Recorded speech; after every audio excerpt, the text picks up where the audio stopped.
everyone, it is JD Young here with another episode of Time for BL, where we are reviewing step by step episode 4, reactioning to, because I'm getting ready to watch it now, and I am so excited, especially after last week. So we know the guys are going to be spending some more time together this week, and I'm really excited. I'm like, is this now where we're going to see it leading more into romance? And I can't wait to see how that romance is going to affect working at the office, all of that. I'm very excited about this. So yeah, let's get into episode 4 of Step by Step. Yes, I forgot. I should have watched the previews first. I forgot that Jeng is going through this existential crisis of finding out that people are afraid of him. Like, he didn't realize all along he's the mean boss.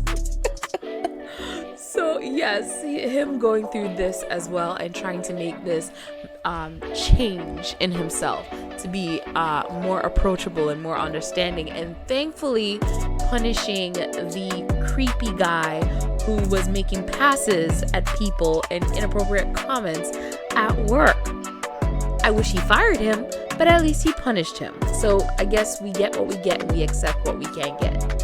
I like that Jeng apologized to everyone. He brought him in the room and he just apologized. Hey, you know what? I may have said and done something that made everyone uncomfortable. I was really just trying to have us work harder. I realize now it might have been too much. Yeah. Good on you, Jeng. But why does that make, oh god, what's her name again? Yi?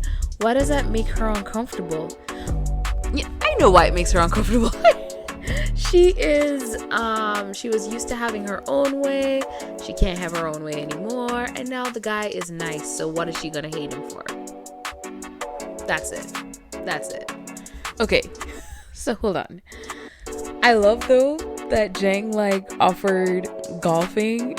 And everybody was just like, yeah, let's go golfing. Even though none of them want to go golfing. Which, by the way, if I had a job and my boss was like, hey, we're going to go do Top Golf. Everybody's going to come out. We're going to get an area. And we're going to do Top Golf. I would go because I would just be like, I want to experience this sport that I will never play outside of being offered to me for free. I would go. But I love how everybody's just like, yeah, great idea, golfing. When obviously none of them are excited about it. And it took Pat just going, hey, why don't we do badminton instead? And everybody getting excited. Like, not even realizing all they had to do was offer another suggestion. Like, that's not going to go over well here. And Pat had the initiative to be like, hey, why don't we go play badminton? Everybody was excited about that, as you should, because badminton is so much fun. If you haven't played, go play.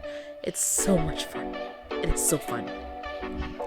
But yeah, also, Ying is mad that he has changed himself because she will never change herself. She doesn't want to change. She doesn't like change. She likes being able to order Pat around, and she can't do that no more.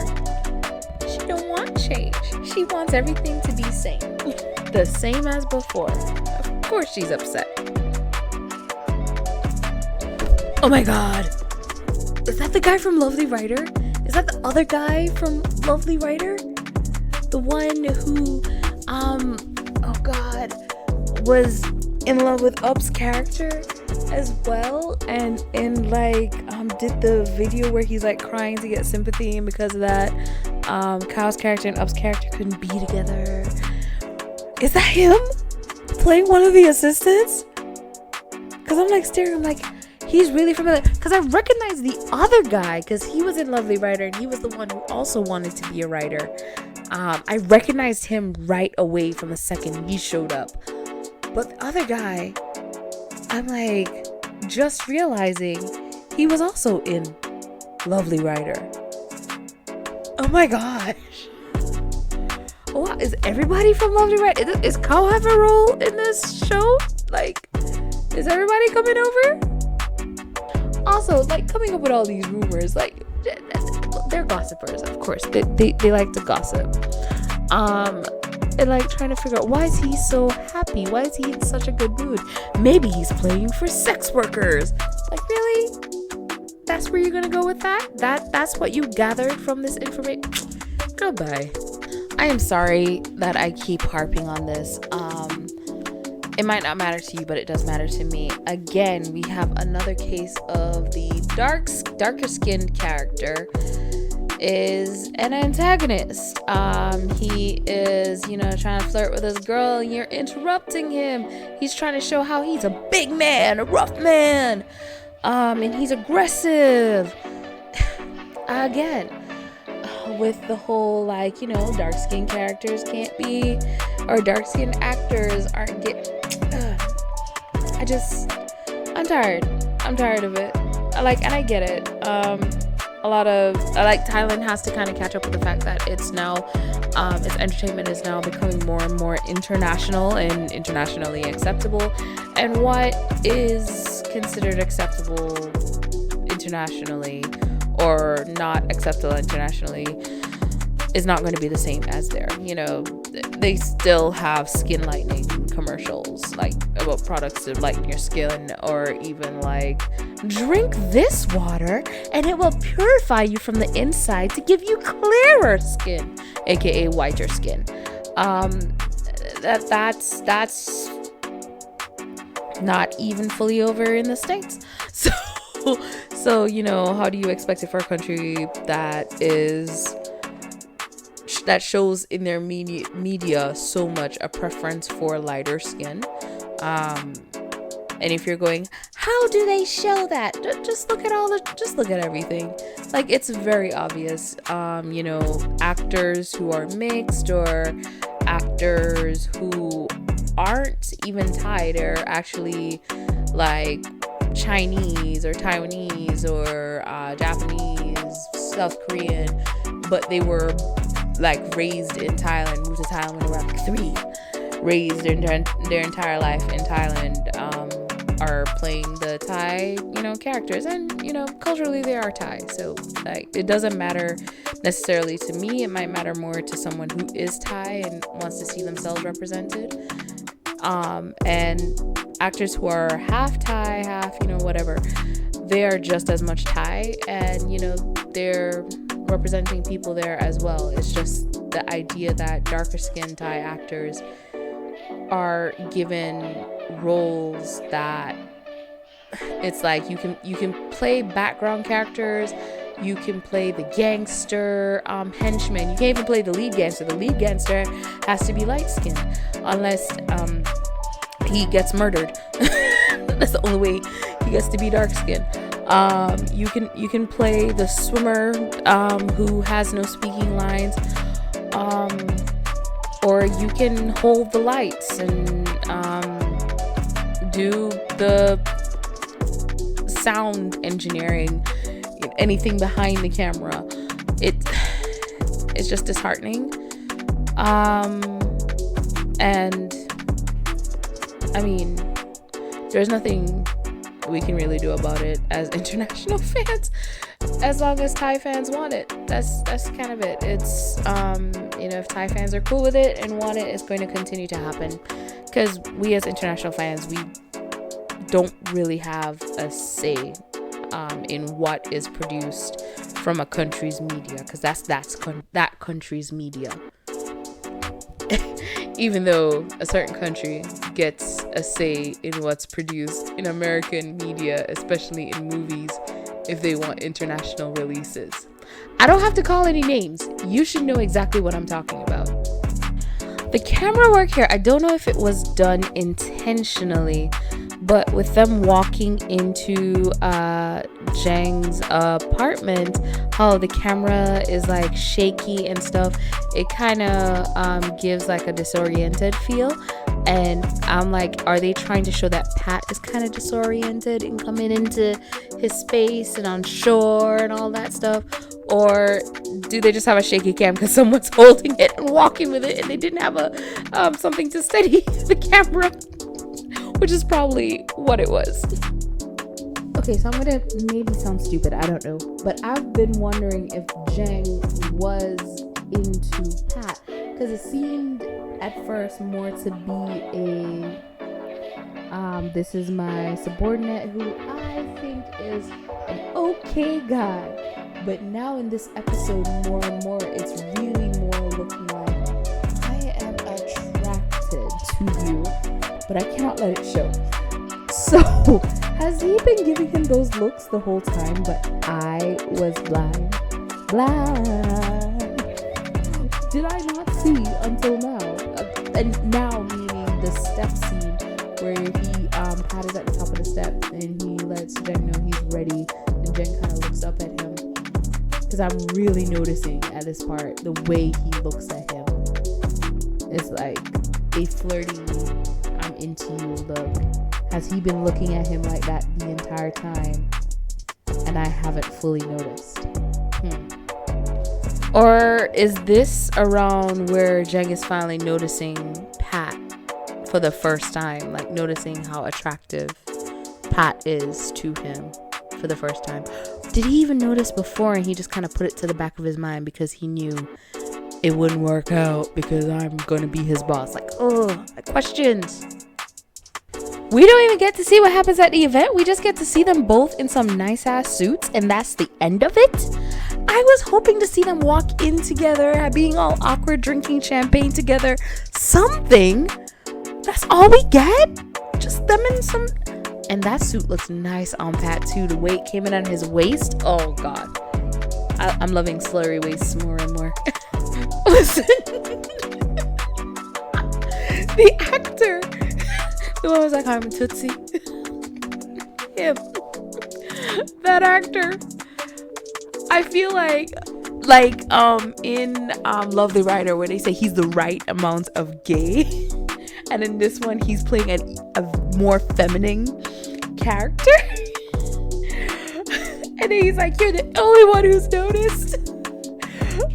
The thing is, I'm sorry, but if I met like the actor just as himself, I would automatically be like, I think he's gay. But then again, I think I do that for everyone. Yeah, I did that for everyone, so it really wouldn't matter. I'll meet people who are married with their kids. I'm like, I wonder if they're gay. It's a husband and wife, but you never know. I'm wild like that. But seriously, the fact that Prem keeps inviting him out to look at women, to hit on women. Prem hasn't learned his lesson. Fire him, please. I would like to apologize. Apparently, we're getting flashbacks of the event. I was pissed at first, but I would like to take it all back. Oh, he drinks red wine. He doesn't drink champagne. I mean, that's not a red flag or anything. There's nothing wrong with that. But red wine stains. Longing looks from Jeng to Pat? Hold up. So, Pat is thinking back to the night, and he's obviously reminiscing. But then, Jeng, looking over at Pat, that longing look before he walks away. Oh, they ain't even being subtle at this point.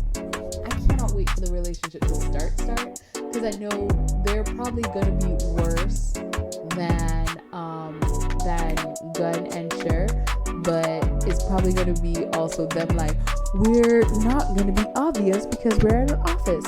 Could you please meet me in my office? Brings him to the office, and Kim Porsche. They're going to Kim Porsche it. Ooh, he in trouble. Not really. He's just getting his back blown out real quick.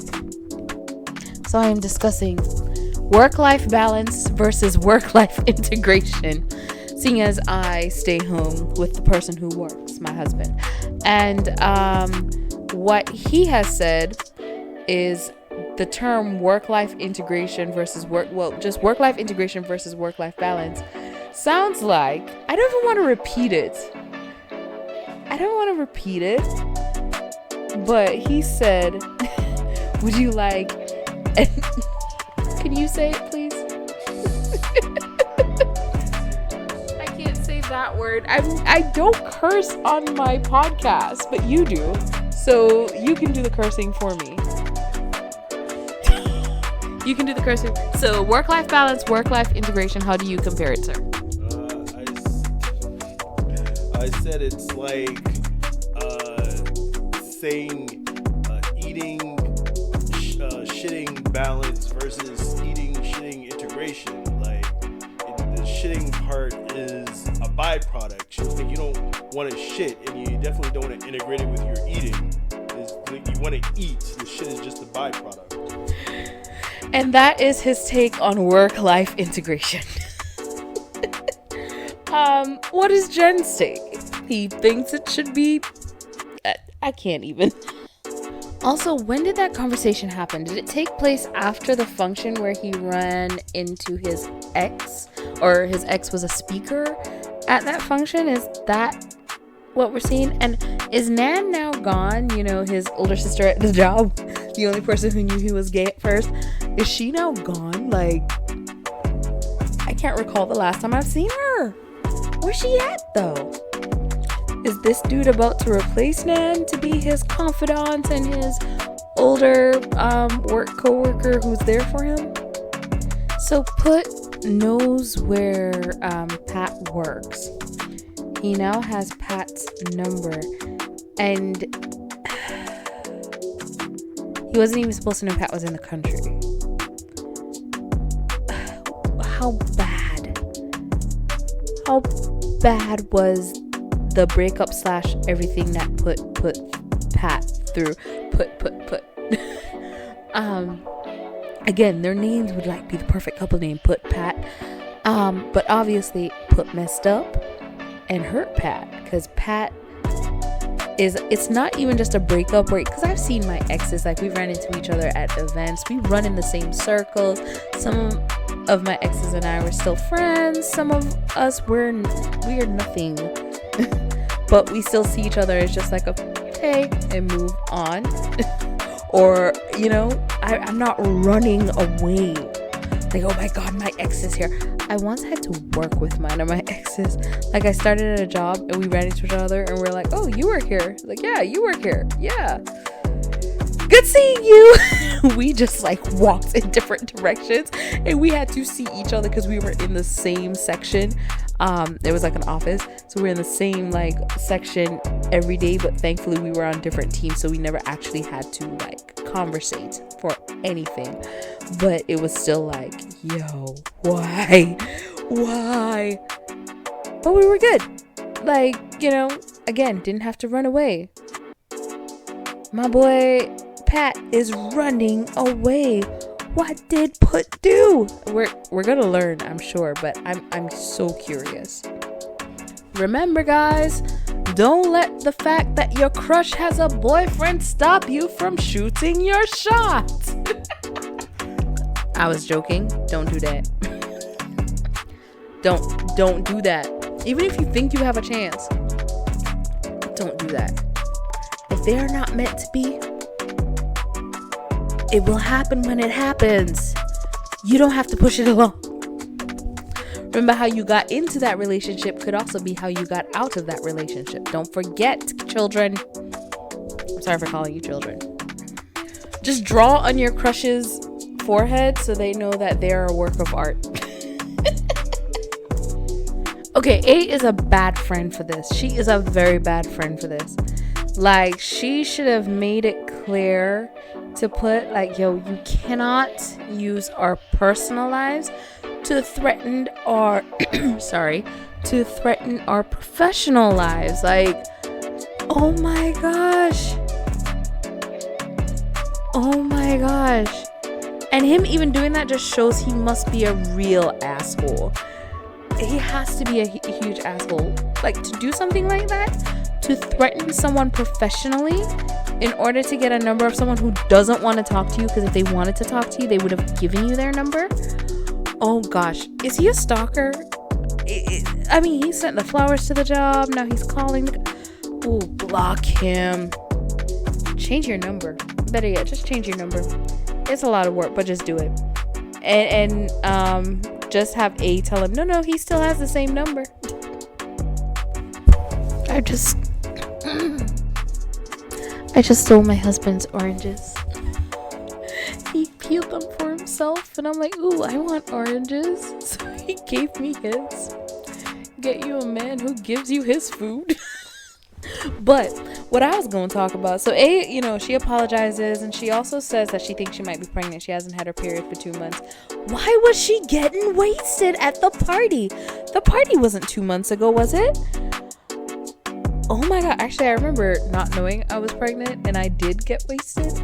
Well, I didn't get wasted. I didn't get that far because I was having drinks, so I was like, oh, I already feel drunk. I gotta stop because I need to drive, and I'm gonna need to sober up before I leave. This is weird. I usually get to have more drinks. Like, what's going on? And then I found out I was pregnant, so it happens. But she suspects she's pregnant. She's just too scared to take the pregnancy test. And then she's like, oh, we're gonna have to get married. I mean, you don't have to, but yeah, society, so I guess you have to. But yeah, there's that looming over her head. Oh god. And if she is pregnant, she's hormonal and she's dealing with work and I feel sorry for her. But I also love that owner dude whose name I completely forgot came over. It's just like, yeah, Jeng isn't here, don't worry. He's not coming in today. You don't have to worry about that because he knows how his business partner is perceived / chef. And he's, of course, defending him because it's his friend. He's his friend, And it's like, he's just like that. That's the way he is. He can't let work go. And, I'm kind of happy to see this side as well because we get to see the kind of people Jeng hangs out with. And the way he looks at Pat as well is kind of like, so you're the one he likes. He knows. Pat is so immature. Oh my gosh, he is so immature. So of course, he's talking about how she knows Kanun, is that her boyfriend's name? The dude from Cutie Pie and Cutie Pie 2. She knows all his weaknesses. And because she knows his weaknesses, he will never leave her. And Pat is now obsessed with finding Jeng's weakness because he wants to use it as leverage when he's being bullied. He thinks there might be a woman because of the nail polish and the makeup and all that stuff, but I think that's jobs. I think that's job stuff that he found. And he's telling Cho he just wants to find his weakness, and I'm like, baby, you is the weakness. You the weakness, baby. You gonna leave him weak. Just wait and see. And also, it's also the fact that he is asking Ying, like he's plotting to ask Ying, trying to see how much information he can get out of her. And I'm glad Chot shut that down. I'm so glad they shut that down because they're just like, what are you doing? Like, what are you doing? Oh man, Pat, you ain't slick, baby. You ain't slick. I love a man in a suit. Oh, a man in a suit, a man in a corset. Same difference. Oh, especially when it's nicely fitted and they got it buttoned up. And they fix their sleeves. A man in a suit is the grip. Oh, he talking to somebody. Who would ask who is that in a bathroom? Who would ask who is that in a... And how did he know it was Pat? How did he know it was Pat? How did he recognize Pat's sneeze? There's 2 feet in there, so he definitely didn't look to see who was in there. How did he recognize Pat's sneeze? Okay, so with this show, I'm kind of disoriented, but kind of not at the same time because they're moving quickly. They're not doing a 2 weeks later, 7 days later, really much, which I like. But at the same time, I'm also like, oh wait, how much time has gone? So it's so weird that I would complain about it though. After vice versa, I complain about them doing that a lot. But I don't hate it here. I really don't hate it here. because they're not constantly going 2 weeks later, 2 months later, 3 months later. They are showing something that is a passage of time, like them saying, like him getting the text from Jengs saying meet me Sunday at my condo, and now he's at the condo, so we know it's Sunday. So yeah, they find ways to show passage of time without having to put the letters on the screen, which I like. He got a niece, and that's why he's sweet. Oh, the soft voice on the phone is for his niece. Ooh, he's loving hearing that. You know Pat loves hearing that, because that mean he available. Maybe he understands that means he's available for him. I honestly automatically assumed that the nail polish was Jeb's. The nail polish is the niece's. Okay. I actually just put polish on my kids today. Okay, so where do I start? Let me start at them. Yeah, his niece is there. She's hanging out with her uncle. They've all had dinner together, and Jeng lets Pat know, like, speak openly and honestly with me if you have any suggestions. And Pat is about to let him know, like, you did do something that made me very upset, because I felt like my contribution wasn't being acknowledged, and he backed out of it. He got scared, but now he's home, and Jeng wants to follow him on social media. They don't say which social media, they just say social media.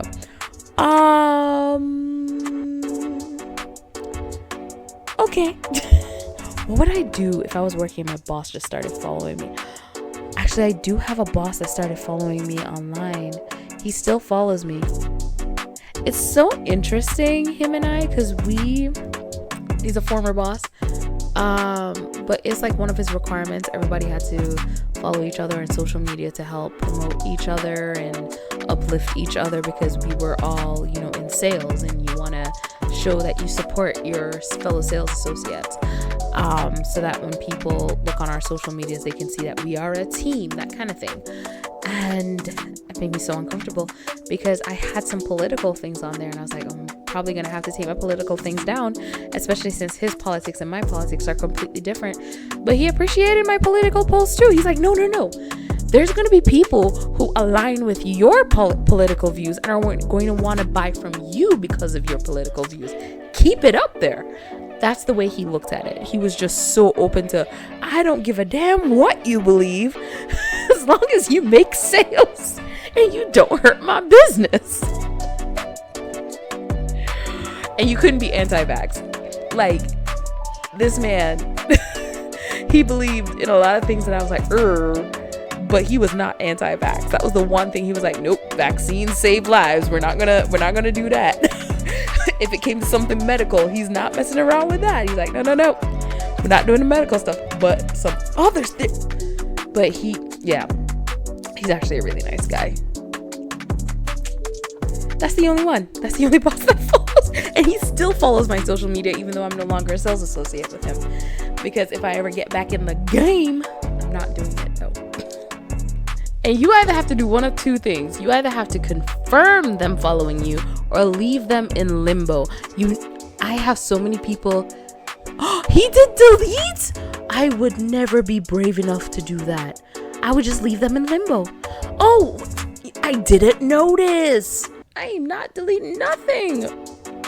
One of the things, let me speak more clearly, I like about Thai workplace shows, and a lot of them with the work attire, you see such a more casual but still dressy kind of style, closer to the American style, I would say, versus like South Korea and Japan, which are both completely different but still similar in it's very like workplace professional, unless it's like a show about a small office, and the small office, everyone is pretty casual because of how small the office is. but usually the shows with the bigger offices, everything is workplace professional. But with the South Korean shows, it's still very stylish and everyone has to look high end. And the Japanese ones, everyone is in a suit and it's usually a black suit with a black tie, unless it's old-fashioned cupcake, that red suit. Was it a red suit or a brown suit? A lot of them will have like a brown suit or red suit. I was just thinking of Osa's Love, the one where the boss falls in love with the employee, and that whole storyline, that was crazy. But yeah, you might see like a tan suit here and there, but like with South Korea, it's the really flashy suits. But the Thai shows, it's very business casual a lot. Like here, Pat wearing that jeans jacket. The only person who seems to always be formal is Jeng. And I'm wondering if is it like a thing where on Fridays everyone is pretty casual and during the week everyone wear business, or you only wear business suits on days where you have meetings, that kind of deal. Because I did work somewhere that was like that, where we only wore suits on the days where there was meetings or execs in the building. And then on the days where there was no execs in the building, no meetings, we got to be a little bit more casual and could like wear jeans and a t-shirt and all that stuff. It was really hard to keep track of because you had to check your email to see if what you could wear it like the night before. Sometimes I just wore business most of the time, and once in a while would wear my jeans because I'm just like, it's hard to keep track of. I don't work there anymore, don't have to worry about that. But yeah, like I actually really like the fashion in this as well, especially shorts fashion. They like the jackets that have been worn and all that, looking beautiful. I love it. Boss for Bedford. Okay, he showed SO, significant other. Oh, I actually like this pairing. They do look cute. Motherfucker! Oh shit!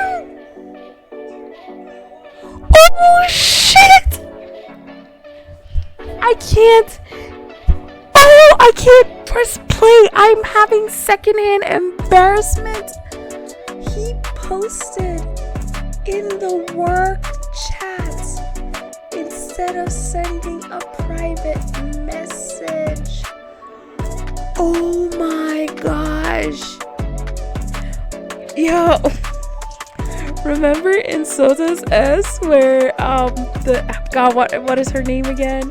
She was sending pictures of the beach outing to everyone in the office, and she accidentally sent RT to come up kissing. Oh, yo, group chats are dangerous. I'm in so many group chats, and so many times crap has been posted, and it's like, did you mean to put it here? No. Group chats are dangerous. He sent it in the group chat.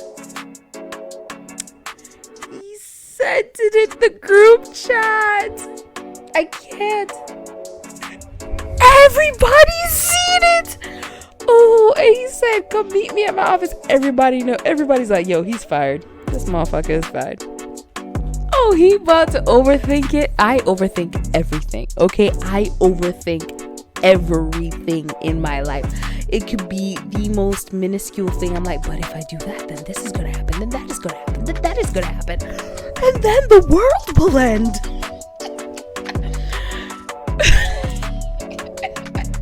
I want to feel for Pat, but oh my gosh, you idiot.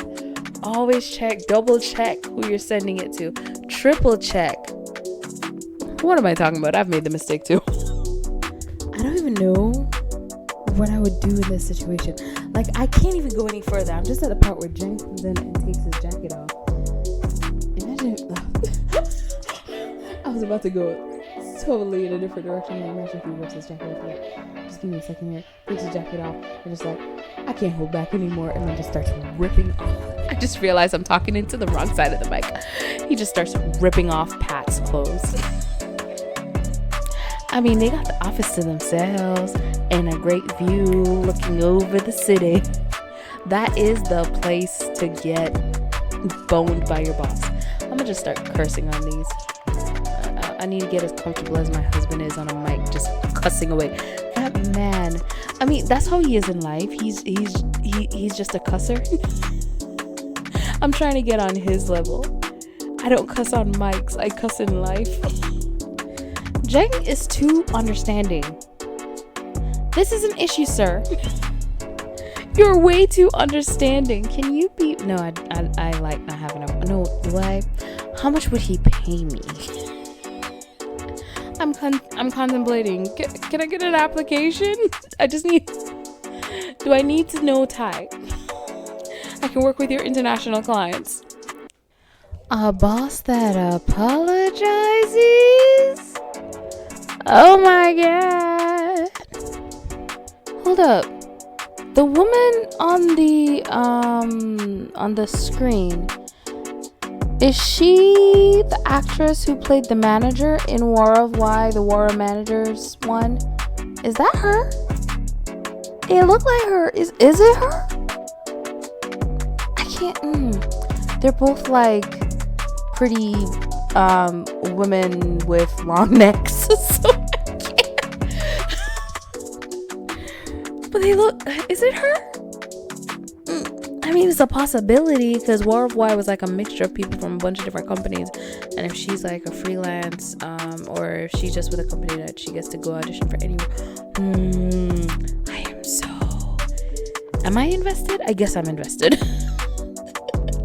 Is it her? I don't want to have to go Google. I don't want to goggle it. So I remember one time I went karaoke with everyone at work. We all did karaoke, and to show how down he was, one of our managers did "I like big butts and I cannot lie," and I was like, okay, we out here. And he did the whole song, and he having fun, and we all dancing because we have to. He's our manager.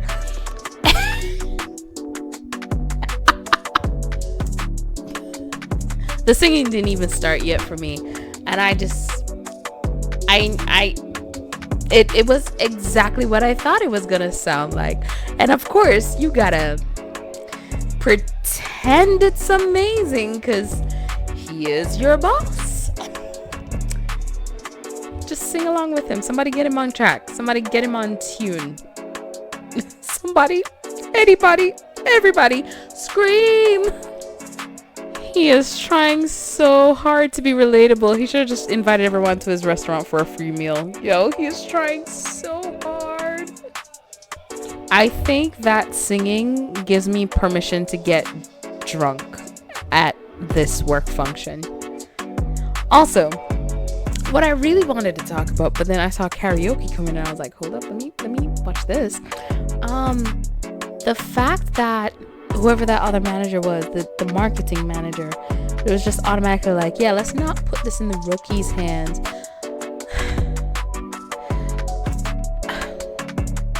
And the problem I had with what he said, I don't have a problem with him saying, hey, because he's a newer employee, and this is a big contract, let's give it to someone a little bit more established. I have no problem with that necessarily. Or at least him saying, let's have him work with someone who's been here longer, and just to guide him through this, because this is his first big project, and then after this he can run and do stuff on his own. That's not what he said. He said in the meeting with the person who is hearing all of this info, you know, this guy is newer, so if you want to take the risk and work, he works at your company.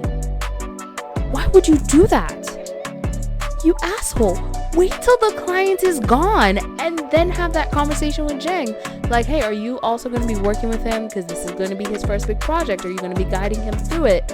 Because I can understand that, and I can see that. You want him to get more seasoned before you have him take on projects on his own. I get that.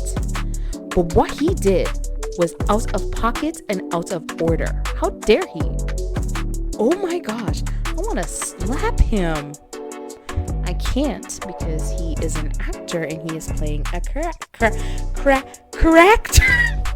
words are hard character. But damn, BL Gossip Girl keeps making posts, and because she keeps making posts, I am so annoyed right now because she keeps making posts while I'm trying to record, so my computer and my phone keep going off because of it. Woman, stop. He also chose a very cute song. Sorry about that. He also chose a very cute song, so I like that too. They're all kissing his butt so much. Oh my god. They're all like, and by the way, so the whole like percentage thing on those singing things, I remember I was doing one and I was like killing the song and I got like 15%.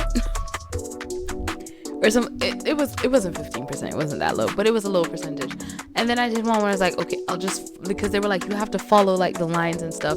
So I followed the lines and I sounded horrible, but I got like 90 something percent. And I was like, that's stupid. But that is what it is. Okay, so A hasn't had her period in 2 months and she's not pregnant. So either one of two things. Either it's a false negative test, or she's under so much stress that she's not having her period, which happens as well. Those are things that happen to women. Or she's just usually irregular. Some people miss periods and stuff like that. I remember I used to be like that when I was younger, and then as I got older, life sucks. So yeah, it could be so many things. I hope they don't give her like a really sad storyline with that. Maybe it's a false negative. Maybe because why else would they put it in there and bring it up, especially just for one episode? It couldn't just to be like, yeah, just find something on him. She wouldn't need that to do that.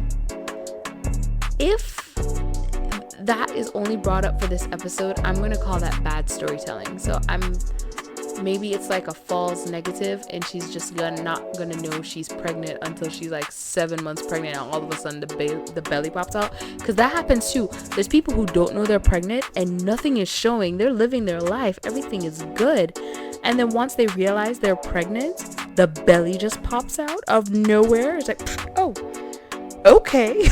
Like the baby's going, oh, I don't need to hide no more, let me stretch real quick. Yeah. Okay, did Kanoon help Job or not? Because he I'm sorry, I'm like checking the messages in the chat now, for everyone who's in Shannon's Discord. And I basically was just like, yeah, you need to stop, because she keeps jumping from channel to channel, like posting stuff. And I basically went into mom assertive mode, and the gift she posted was so funny. Like, oh shit.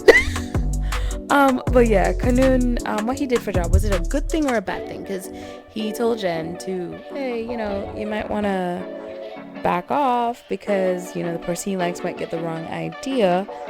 We all know the person he likes is Jen.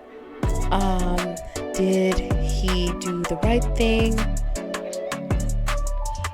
Is it that he doesn't know who Job likes?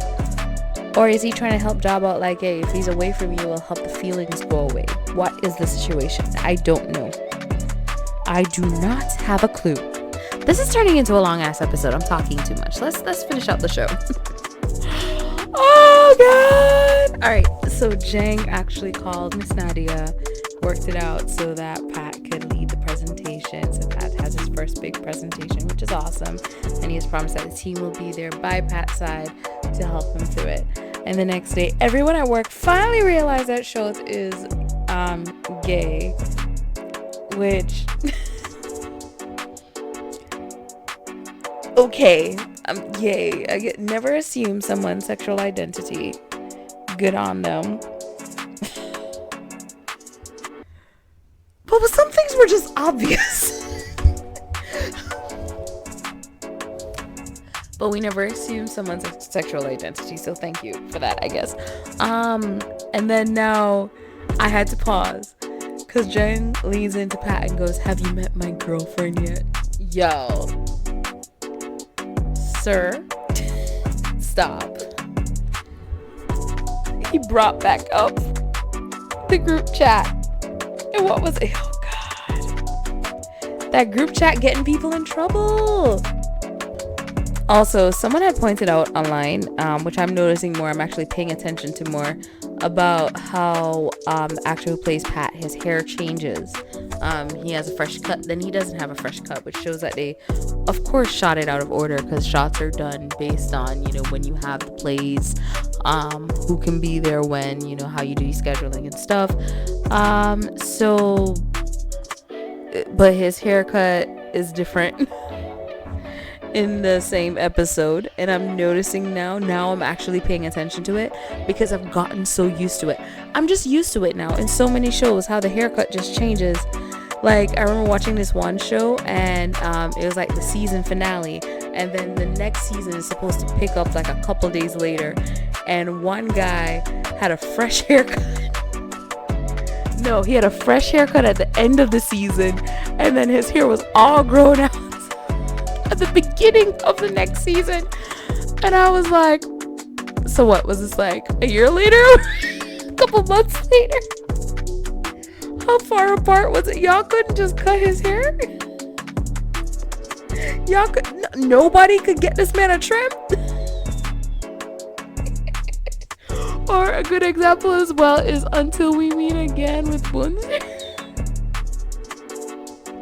The damn blonde hair that keep disappearing in the back. Okay, I'm gonna stop now.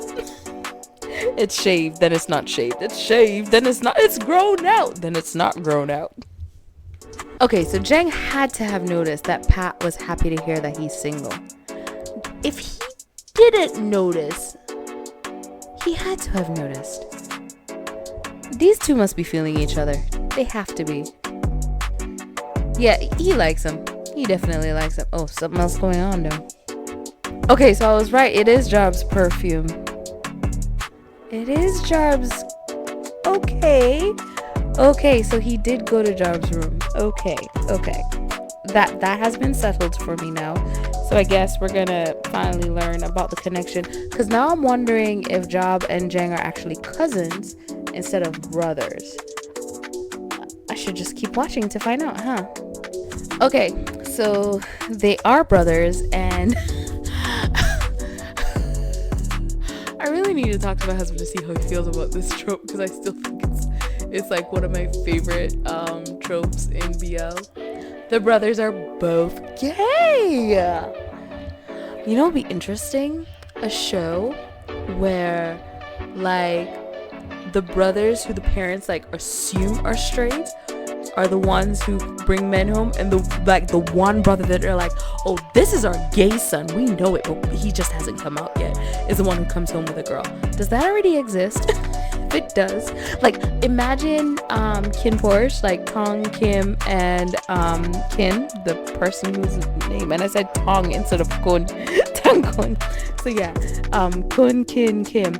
But Kin and Kim bring home guys, but Kun brings home a woman, and like the dad just, because we already know he's all accepting of his sons, he does not care, but he's just like, I really thought you'd be the gay one. That would be a great little subversion of people's expectations. I would love that, you know, just like Claude's character joke subverted my expectations until the world ends. Episode 3 was the other one. Episode 9. It was some good episodes. And also, what employee gets carried home by their manager? Like, don't you not see that? Like, I remember I had a manager who would wait with me until I got a ride home. Like, if I called a taxi or a family member or someone was picking me up, but would never give me a ride home because it was inappropriate. The only manager that gave me a ride home was not like, you know, the big manager. It was like a lower level manager. And it was just like, well, I live in that direction anyway. And they still like made people know, like, yeah, I'm going to go ahead and give her a ride home because we live in the same area. So I can give her a ride home. And, you know, that kind of stuff. He keeps getting rides, going to events with. And of course, Jen keeps going, oh, it's because I see the potential in you. The potential of him being on top of him. That's what he sees. Was I right about Put being a stalker? Because I know this is him walking up on Pat right now. Oh my gosh. It has... Oh. He even found where he lives? Oh my gosh. Okay, so now I'm like, does Jav know that Put and Pat used to be together? Because if he did, he'd be bad for suggesting him. But okay, reel back. So the next episode, we're going to get more of the story of Put and Pat. An explanation there, I'm hoping. And we're seeing more of Jeng caring for Pat. Now, compared to a lot of the newer BLs that are coming out, this story is going a little bit slower. We're probably not going to see them actually get together until maybe episode 5, 6, 7, you know, somewhere around there. It looks like it's heading towards. A lot of shows are now doing it earlier and earlier because nobody has the patience to wait around for the couple to fall in love. So that's what it's looking like it's going to be. I don't mind that. I like a slow burn romance. I've seen that some people say they're thinking of dropping it because they can't stand Pat, and I get it, because he thunder, feel the thunder. Hi, you leave my house alone.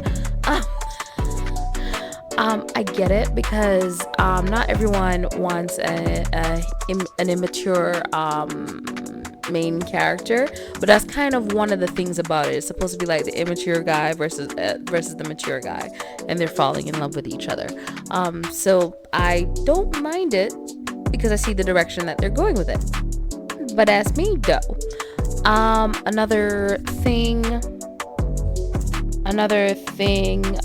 is I'm reading where persons are saying that they're thinking of dropping the show because of Pat. I get that as well. Or they feel like it's mostly Pat. It seems to be that's annoying people. For me, he annoys me too. But I also see why he's played the way he's played.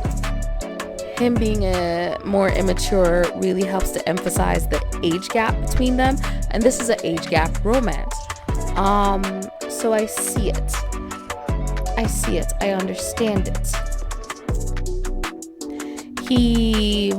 I think if his character was in college, people would probably see it differently, because they're like, oh, he's a college kid in an age gap romance. But because he's in the workforce, and most of us, we know what it's like to be in the workforce and what's expected of you in the workforce, how to act, all that stuff, and we see him acting the way he acts, it's just like, seriously, dude, you should know better. So get it, completely understand it. But I see where they're going with the direction of the show, and I don't mind it. I actually don't mind the immaturity for the storyline itself. If it was real life, I would have issues with it, I guess. But I still can't wait for episode 5. Can't wait to see where this is going. So far, nothing really stands out to me for me to be like, oh god, the show. No, it's a slow burn romance more.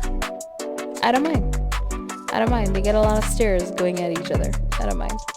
Thank you guys so much for tuning into this episode of Time for BL. Have a wonderful morning, evening, afternoon, and good night, whatever it is, wherever you are. Bye!